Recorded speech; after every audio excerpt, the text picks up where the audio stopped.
یہاں یہ بھی ہوا کہ ایک سابقہ بیوی نے کتاب لکھی اور جس شخص کے بارے میں لکھی، جب اس سے پوچھا گیا تو اس نے کہا سوری، اس نے نو کمنٹس کیا، اس نے کہا میں اس پہ بات نہیں کروں گا۔ یہاں یہ بھی اعلیٰ روایت ہوئی۔ ایک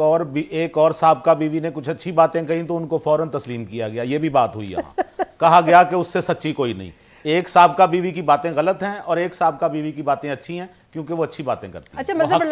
اللہ سے مجھے یہ بتائیے گا، آپ یہ جو اوور آل انٹرویو ہوا ہے، اس وقت میں اس انٹرویو کا کنڈکٹ کیا جانا، اس سے پہلے اس طرح کی کوئی بھی ریالٹی سامنے نہ آنا، اس سے پہلے خاور مانیکا صاحب کا چپ رہنا، کسی ایشو کے اوپر کوئی کلیریفیکیشن نہ دینا بلکہ بشرا صاحبہ کے حق میں کلیریفیکیشن دینا، آ کے ایک وضاحتی بیان دینا، اس وقت اس انٹرویو کے کنڈکٹ ہونے کا مقصد آپ کی نظر میں کیا ہے؟ دیکھیے میری نظر میں تو وہی مقصد ہے جو میں نے پہلے عرض کیا کہ ایک سیاسی شخصیت کو ڈیمیج کرنا مقصد ہے، مگر وہ ڈیمیج نہیں ہوگی، وہ ڈیمیج نہیں ہوگی اسی انداز میں۔ اس جال میں یہ خود پھنس گئے ہیں مانیکا صاحب، برلاس صاحب، ان کے تضادات قوم کے سامنے آئے ہیں کہ وہ پہلے جھوٹ بول رہے تھے یا اب جھوٹ بول رہے ہیں، یا پہلے سچ بول رہے تھے یا اب سچ بول رہے ہیں۔ اب قوم کیا فیصلہ کرے گی؟ ایک شخص پہلے کچھ باتیں کرتا ہے، بعد میں کچھ باتیں کر رہا ہے، تو اس کے بارے میں ہی قوم کنفیوز ہو گئی ہے۔ قوم اس کی کون سی بات مانے گی؟ تو جس کو ڈیمیج کرنے کی کوشش کی گئی ہے وہ ڈیمیج نہیں ہوگا۔ نخیر صاحب یہ کہہ رہے ہیں کہ خان صاحب کو ڈیمیج کرنے کی کوشش کی جا رہی ہے، لیکن آپ کو نہیں لگتا سوری آپ کی بات کو کاٹ رہی ہوں، آپ اپنا بھی جواب دیجئے گا، میرا سوال یہاں پر یہ، آپ کو نہیں لگتا کہ آج والا جو انٹرویو ہے وہ خود مانیکا صاحب کو ہی ڈیمیج کر گیا ہے؟ بہت ساری باتیں ایسی تھی جس کے اوپر وہ بوکھلائے بھی۔ اس کا جواب دیتا ہوں سمیرا، میں آپ کا باقی کا سوال بھی سمجھ گیا، اسی لیے آپ کو کاٹا ہے۔ برلاس صاحب نے بڑی ماشاءاللہ گھن گرج تو ان کے اندر ہے، اسی گھن گرج کے ساتھ کچھ دن پہلے ہمارے ٹیلنٹ پہ ہی ان کا ایک بڑا پرومو چلتا رہا اور میں بڑا خوفزدہ تھا اس پرومو کو کہ اس کے اندر اعتماد اتنا تھا ان کے لہجے میں، جس میں یہ کہتے ہیں کہ میں لکھ کے دیتا ہوں نواز شریف نہیں آئے گا نہیں آئے گا نہیں آئے گا۔ تو آپ خوفزدہ کیوں تھے؟ میں اس لیے تھا کہ کہیں ان کا کہا ہوا پورا نہ ہو جائے۔ اچھا آپ چاہتے تھے کہ وہ اچھا برلاس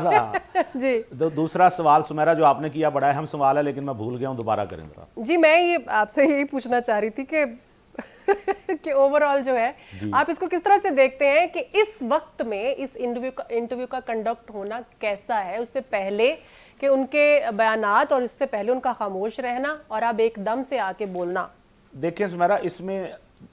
پہلی بات تو یہ کہ جو وہ کہہ رہے ہیں اس کو بھی سن لیں، پھر جو ہم ایزیوم کر رہے ہیں اس کو بھی سن لیں۔ نہیں ایزیوم نہیں نخیر صاحب، ایزیوم نہیں، اس سے پہلے جو انہوں نے آ کے کلیریفیکیشن دی وہ، اور اس سے پہلے انہوں نے یہ باتیں کیوں نہیں کی وہ، اور اب کیوں کی وہ، یہی میں آپ سے عرض کر رہا ہوں کہ یہ انہوں نے بتایا، اسی انٹرویو میں بتایا انہوں نے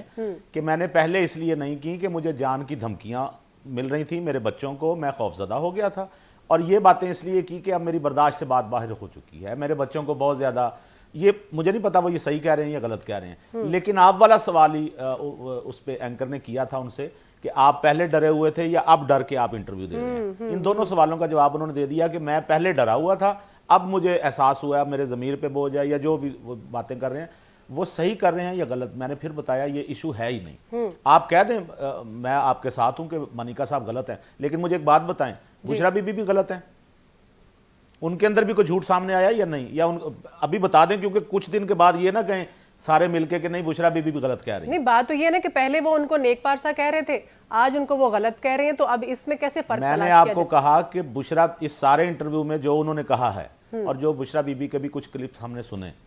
تو مانیکا صاحب تو ایک چلے طے کر لیتے ہیں فرضی وقتی طور پر کہ مانیکا صاحب غلط ہیں، تو کیا بشرا بی بی بھی غلط ہیں یا وہ ٹھیک ہیں اس معاملے میں؟ جی برلاس صاحب۔ اچھا جی، پہلے تو وہ جو دینی آدمی ہے